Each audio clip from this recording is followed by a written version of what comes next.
এটি ছিল ওমকার ধ্বনি। ধ্বনির লিখিত রূপই হলো বর্ণ।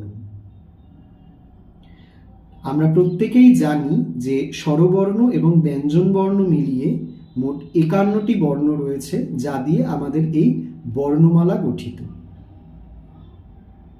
এই বর্ণ দ্বারাই কিন্তু এক একটি মন্ত্র রচিত হয়, অর্থাৎ এই বর্ণ সমূহকে পরস্পর সংযুক্ত করেই মন্ত্র গঠিত হয়। তো বর্ণের ভূমিকা তো অপরিসীম। এবার আসি মন্ত্রের কথায়। প্রত্যেকটি মন্ত্রেরই একজন ঋষি, একটি নির্দিষ্ট ছন্দ, তার কিছু বিনিয়োগ প্রক্রিয়া রয়েছে। এই বর্ণগুলোই কিন্তু মন্ত্রের এক একটি অঙ্গ, এবং সেই বর্ণগুলিকে পূজক যেভাবে নিজের প্রত্যেকটি অঙ্গ প্রত্যঙ্গে ন্যস্ত করেন, এই প্রক্রিয়াকেই কিন্তু ন্যাস বলা হয়। এই ন্যাসাদিক্রমের শুরুতেই আসে মাতৃকান্যাস। মাতৃকান্যাসেরও একটি নির্দিষ্ট বিনিয়োগ প্রক্রিয়া রয়েছে। তো প্রথমে আমরা সেই বিনিয়োগ মন্ত্রটি জানব, এবং তারপরে শরীরের নির্দিষ্ট অঙ্গে কিভাবে সেটি স্পর্শ করাতে হয় সেটি জেনে নেব।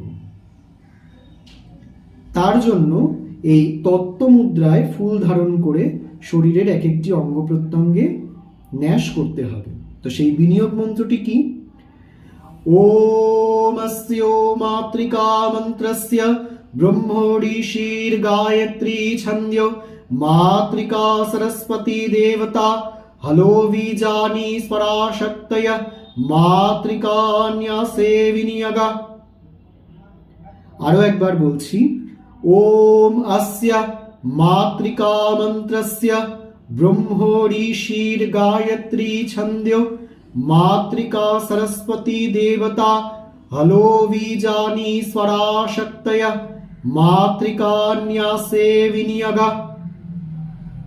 বলে ব্রহ্মণে ঋষয়ে নমঃ। ওম ব্রহ্মণে ঋষয়ে নমঃ।